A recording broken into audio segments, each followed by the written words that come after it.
Hey guys, I hope you're hungry. Welcome back to Full Incense. This is War Stories. My name is Jericho, and I am joined once again by TheIceMann. Hello.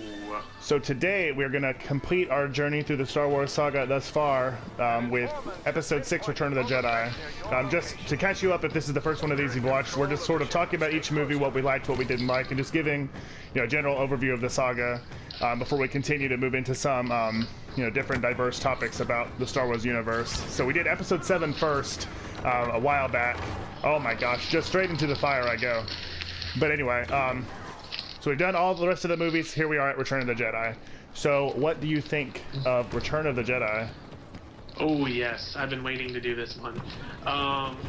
Really until Episode 3 came out, Jedi was my absolute favorite one in the entire series. Mm-hmm. I've changed, my tune has changed a little bit on it. It may not even be my second or third favorite now, just as I've changed and my fandom has changed. It definitely still has a lot of my favorite parts of the entire saga in it, though. Mm-hmm. If that makes sense. No, definitely. Like, when you say that, I picture, like, in my mind's eye, some of the moments that I really, really love. But, like one of those, for some reason, I just immediately jump to when Luke is just battering Vader, and then he looks down at his mechanical hand and realizes how similar he's become to Vader. It's so good. Everything on the Death Star, even from the beginning when Vader gets there and is talking to Jar Jar, to when the Emperor arrives, and then every single scene with the Emperor and Vader in the throne room, to Luke. Really, anything that's on the Death Star in this movie is my favorite scene. Could be my favorite scene. Mm-hmm. I think that Return of the Jedi has the best conclusion of any Star Wars movie to date. Like, the best climax, the best third act. Oh, yeah. And I think that the prequel, I've said this in other videos, but the prequels have only added to my enjoyment of Return of the Jedi, because it makes, the circle is now complete. It makes the story of Vader's fall and rise that much more, like, more important, more believable, more true, because you've seen where he's come from, and you've seen where he'll go. You'll see where he's come from, Cotton Eye Joe. Yep. Yep. So we start out with Return of the Jedi. We have the beginning is the scene in Jabba's palace where they are trying to rescue Han. And there's only one thing about this scene that I do not like, and that is the ignominious death of Boba Fett, which is a real shame. And I actually recently was reading about it. Apparently, the idea was that when Lucas was first writing 4, 5, and 6, he intended them to be the middle of a 9-part series, which is what it's become today. And by the time he came to film Episode 6, he realized that that was no longer going to be feasible and doable. So his original plan of having Boba Fett be the primary antagonist of Episode 6 had to be nixed, because he was just going to go ahead and wrap up everything with the Emperor and Anakin in the climax of Return of the Jedi. So rather than having Boba Fett have a big role to play and be as important as he was planned in some of the early drafts, Boba Fett just gets killed off. So I guess it does make me feel a little bit better about the fate of one of my favorite characters, that he was planned for greater things. Like if not for just the way that things happened, he could have been, a big part. But I like Han in this first scene. I like how, like, even in the fate, like, he's blind and he has the hibernation sickness. He's just emerging. How do they know what hibernation sickness is if they've never put anyone in carbonite before? They're smart. Yeah, space stuff. Yeah. I don't know. Maybe they researched it in that year between when he was put in. Oh yeah. Rescued him. Like, I don't know. Certainly somebody has been put in it before. Maybe not a Bespin by those people, but right. I don't know. I don't know anything. Or maybe there are other things that can happen to people that are similar enough to the effects that it was a fair guess that it could happen. Right.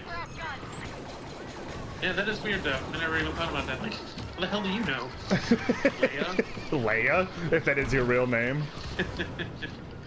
So, but Han, even though he's suffering from the hibernation sickness, and even though he's blind, he's still, you know, is taunting Jabba and still like has to have the last word and stuff. It really speaks to his character. Yes, it does. I like it. And I'd like, you know, He's about to die, so I mean. Right, yeah, true. You may as well at that point, because it's not until pretty well into the battle for the sail barge that that Han really starts to believe that they could even escape. It's all like, to him, it's all just like a crazy, you know, well, we're gonna die anyway sort of attempt. Love Han. I also like, you know, Lando's. I don't know, Lando sacrifices. Lando had to work as a skiff guard for a while, and you know him coming back to the light. He was there for a while, right? Mm-hmm. To be able to be like Jabba's personal guard. Right, yeah, trusted enough to be sent aboard the sail barge. Not everybody was able to go. So yeah, and although that's kind of I guess it's only legend stuff now, but like Lando was a pretty well-known smuggler too, so it used to be kind of unbelievable to me that that Jabba would trust him, like he would know. Yeah, I mean by that point he's a general. Right. A general? How many? There's only a year, not even a year, right? In between movies. Yeah, it's supposed to be like just barely a year. And yeah, already a general. With one maneuver in one battle? when the only thing he did was betray them. That's the only thing we've seen. But anyway, Lando redeems himself. I really like that. I like, you know, Leia makes her sacrifice. I like how everybody teams up, and it really shows. And I think that's what really leads to the final change of Han's heart. That, you know, the rebel cause is truly his cause now, and there really are his friends and his family. That they would, you know, all risk, you know, all of that to help him. Although it is mostly their fault that he's there. If they let him go pay off the debt 3 years beforehand, it never would have happened. Yeah, I feel like he had the time. Yeah, he just couldn't be bothered. Tatooine is so far away.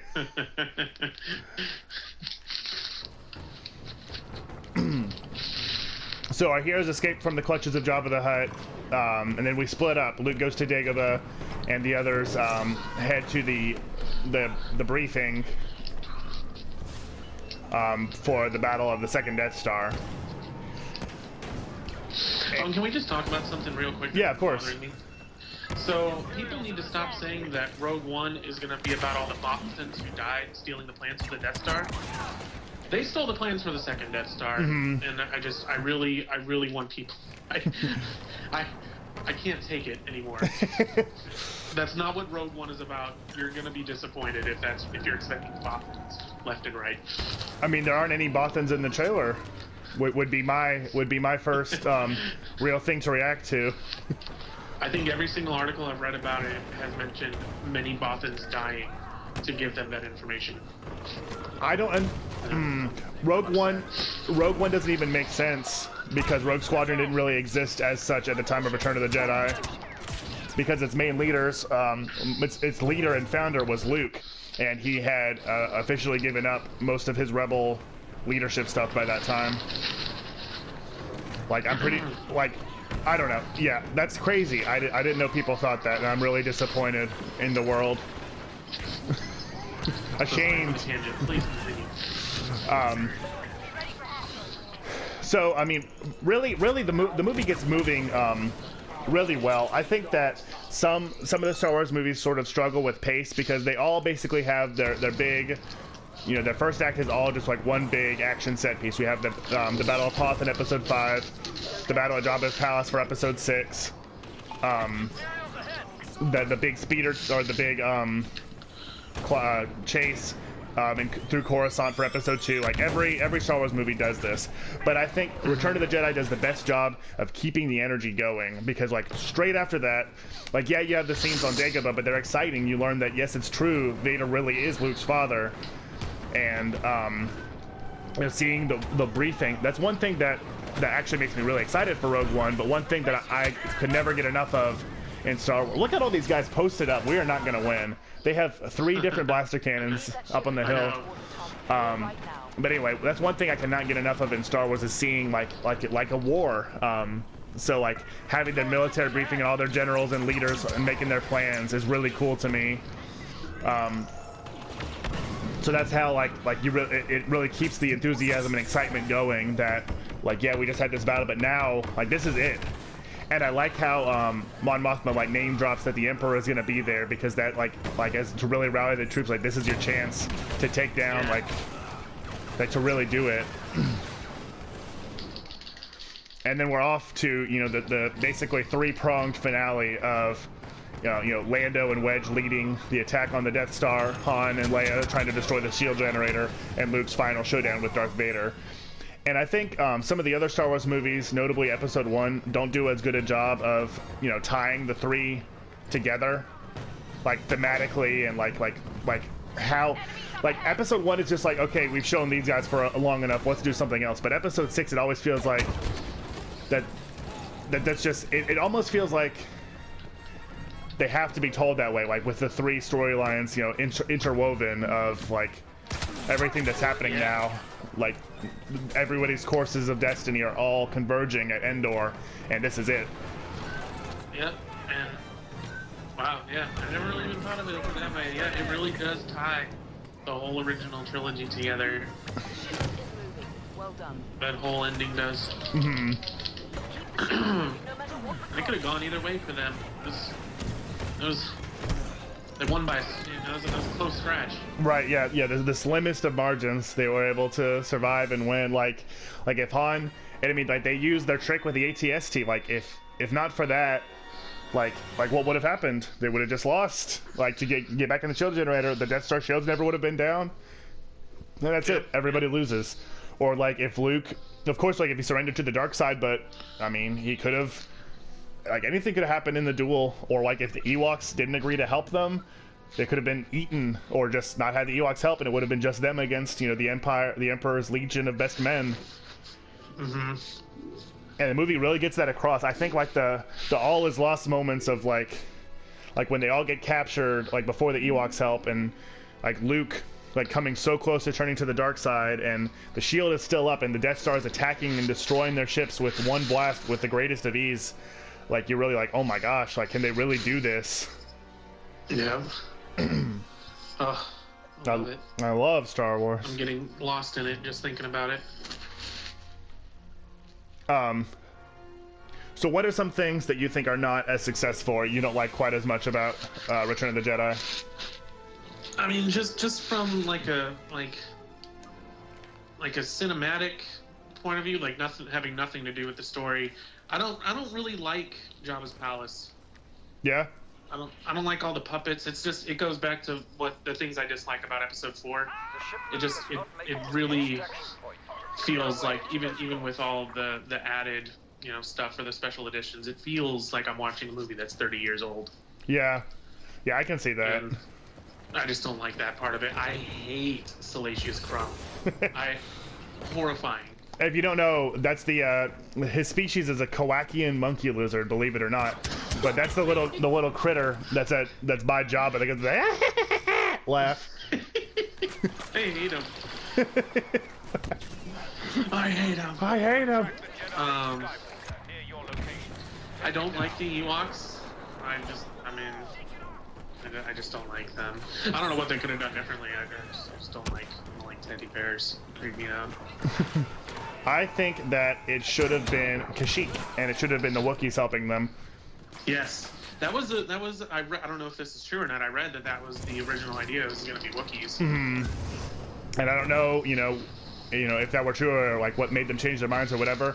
but I think that'd be really cool. You could, you know, tell some of Chewbacca's backstory. Maybe they decided not to have it be Wookiees because of the holiday special, and they're like, never again will we have any other Wookiees. Oh yeah, I mean, I bet that's what changed their mind, because that holiday special aired the same year as Empire, didn't it? Yep. So yes. that would have been enough. Well, it was the winter. Lucas to go back and be like, oh, okay, no. It was the winter of '79, before Empire came out in the summer of '80. So yeah, Okay. right around the same time. So I mean, either way, he could have that could have been enough to Right. change his mind. But yeah, like you could have tied in like, oh, you know, the Wookiees. I don't know. Did they ever say in the movies that Chewbacca was a slave to the Empire, or is that all legends now? I think that's all legends. That's 'cause crazy. I feel like I just learned that recently. Oh, okay. Yeah, maybe so, but like that was always a thing in the legends, like a really heavily established, like it was just a big part of it was that was how the Empire built Death Stars, is it used all the Wookiees as slave labor, and Han rescued Chewbacca, and that's how they came to be a team. Oh my gosh, that's so neat. Uh-huh. What? A lot of people worked on the Death Star, didn't they? Because Oh yeah. it starts on Geonosis, and that kind of makes it seem like, oh, the Geonosians Yeah, they can figure it out. did it. But then it gets built somewhere else, right? Mm-hmm. And then the Wookiees, a lot of Wookiees built it. So that's like, I mean, it makes sense. It's a big project, but Yeah. I feel like I'm learning A something. lot of boots on the ground for this one. I feel like I'm learning a lot about it more and more. There's just Mm-hmm. a lot involved. I hope they talk about stuff like that in Rogue One, like, yeah, we had to have this many contractors, that would and be a really good way to set, kind of, not really even directly set up, but just kind of plant the seed for the Han Solo movie. oh yeah, I like that a lot. The rebels are in control. Stop them immediately. Because certainly they're going to show how he and Chewie got together, right? I would think so. The only reason they wouldn't is that I think that he's supposed to be fairly young, so they might say that it's before before they met. But like that's got to be like, besides maybe like him getting the Falcon, even more so, that's got to be the thing that people most want to see in a movie. Yeah. Is how they came to be partners. Or like some like him and Lando meeting. I think that would be really cool too. Double your efforts to Uh-huh. stop them. Okay, but anyway. In the Kessel Run. Uh-huh. Yeah, they have to explain how a parsec makes sense in that context. But anyway, back to Return of the Jedi. Skywalker has been defeated. So you don't really like the Jabba's palace sequence too much. So what are some other things that maybe don't work as well for you? And the Ewoks too. That's how we got on that tangent. Yeah, that's right. I mean, that's really it. Everything else so good. I love when Luke goes back to Dagobah and sees Yoda one more time and talks to Obi-Wan, and Obi-Wan, like, Alec Guinness Obi-Wan is saying the word Anakin and basically giving the backstory to Episode 1. Like, it just, that really connects everything too. I love it. I love it when he starts saying, like, Anakin was a good pilot, a good, you know, whatever he says. Right. It's like, oh my gosh. You must stop That's the basis for Episode 1 and 2 and 3. Yeah, for all the problems that people have with the prequels, like, at least they kept the canon right. At least they didn't make like paradoxes and all that sort of thing, or at least very, very few. Yeah. You know, like they had their ducks in a row as far as that was concerned, and that's pretty substantial. Because they easily could have screwed up their own continuity. So as far as the Ewoks go, I don't really like them either. They're okay. But yeah, it obviously, I think more than like Episode 1, more than any of the prequels, that really feels the most like, let's have little kids like it. Like, why? Yeah.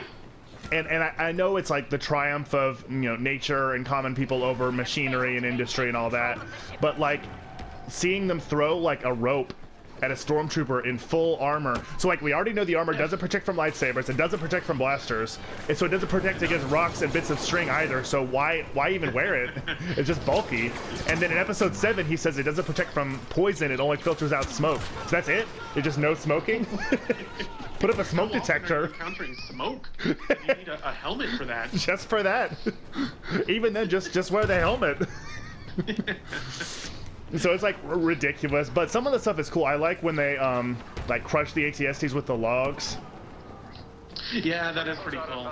Like there are parts of it that I like, but parts of it that are just like a little bit too ridiculous. Right. And I already mentioned that like Boba Fett's death is, I mean, Boba Fett, like he was really my favorite as a kid, and I still, you know, really think he's an awesome character. But like, of course, you know, when you look at what he does in the movies, he's kind of, you know, not so great. But it still is really disappointing to have a character with such a cool setup be just dismissed out of hand. But yeah, wasted opportunity for sure. Right. They can write that though now. Yeah, definitely. That's what I want in the Han movie, is how he and Boba Fett first met. That'd be cool. Gotta be like the main antagonist, right? I didn't even think that. Yeah. Oh, I'm so excited. But as far as other things in Return of the Jedi that I don't really like, there might not be any, because Return of the Jedi is really, really good. It and Empire have gone back and forth for years as like I just cannot decide which one is really my favorite. Did you know first time? Do you remember the first time you watched it? Not specifically. Did you know that Vader turns back to the good side in the end? I don't think so. Do you remember? Do you remember like the first time you discovered that? Not specifically, because I was quite young. I think I watched it for the first time. I mean, it was before I had seen episode 1. I had already seen all the others, you know, many times. So I was 10 years old when episode 1 came out. So I must have been only like maybe 7 or 8 the first time I watched Jedi. So I don't really remember, but I know I must have been like, oh, it's wonderful. I remember the first time. And I know we were talking last time about like all these revelations. Like we already knew Vader was his dad, was his father. You know, like what would it be like not knowing that? You know. Mm-hmm. So I go through it. At this point, I hadn't even seen the whole original trilogy until I think when episode 2 came out. Like I started to kind of like when episode 1 came out, but that was really all I had seen. So by the time I got to the end of Return of the Jedi, I was hooked, and I had no idea he turned back to the good side, to the light side. And oh my gosh, I'm getting goosebumps now thinking about it. When he looks back and forth between Luke and the Emperor, I'm like, oh my god, do it, help him! Oh my god, oh my. It was wonderful. I couldn't believe it, and I cried. I don't like that they added his no to that scene, though. That's real silly. I don't, yeah. That totally feels like George Lucas being like, well, screw you, they're my movies. I'll put no wherever I want. I like it when he says no. That's the best. I'm an old-timey 1920s guy now. See? I'll take a quarter for you using my name in vain as well. Yeah, I hate it. I hate it. But and so if this is how purists feel all the time, like I guess I understand how they feel now. Yeah. Yeah, exactly. But be that as it may, it's still it's just incredible. And he turns back. Oh, I'm sorry. No, I love it. I really love I love the scene where he takes his mask off. Let me look on you with my own eyes. But you'll die, nothing can stop by now. Like, it's so, like, beautiful and artistic and sweet. I don't know. It's really... I don't know if people... I'm sorry. No, go ahead. People know they rewrote the novels for the original trilogy and kind of made them more geared towards kids and young adults. And you and I have talked about this before, but I just wanted people to know. Mm-hmm. So, like, in that scene, when he takes his mask off and he's Anakin again, it says like he smiled at Luke because he was able to look at him for the first time as his son, his and Padme's son, and he gave him a smile that he would have given Padme or maybe even Ahsoka. Like, oh. It's also wonderful. Now keep the rebels away from that. I can't even talk.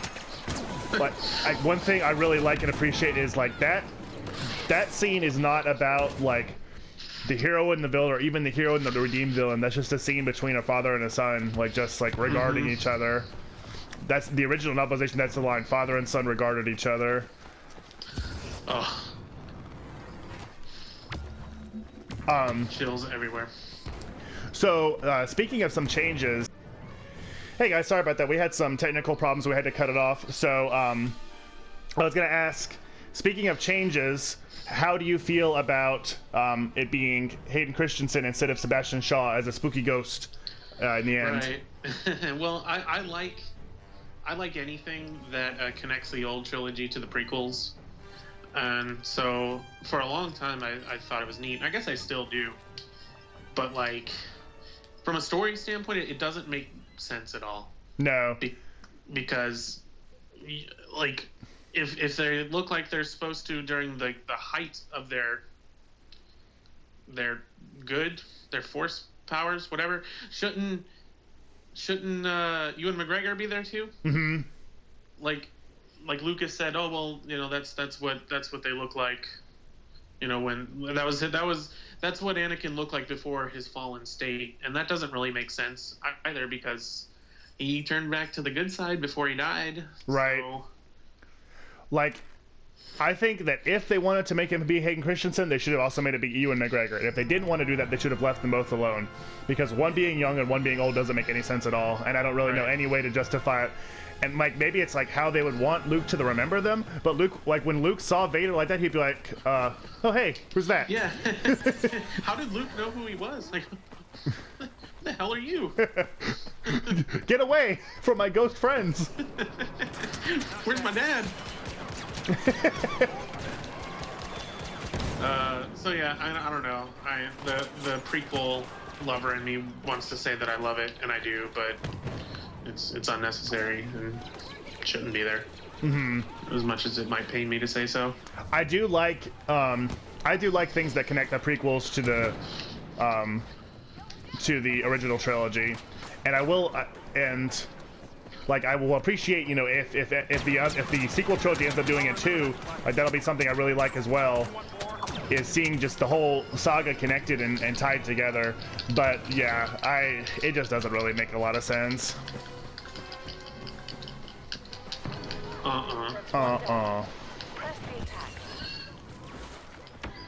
So what else?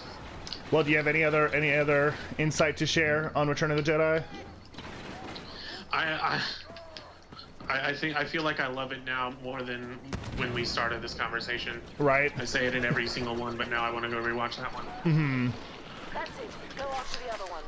Okay, so unless we think of anything in the next couple of minutes as I'm doing this part, that'll basically wrap it up for today's war story covering Return of the Jedi. So just as a little bit of housekeeping, I mentioned in the Episode 5 war story that we were going to finish the 6 movies or finish the 7 movies and then go on to just some random topics, but we weren't able to get together to record, so I ended up having to post the first random topic early. So after this episode, we're going to do that from now on. So if you have any ideas for what a cool conversation topic might be, make sure you let us know so we can work on those, and we're going to try to include Holy Diver as often as possible.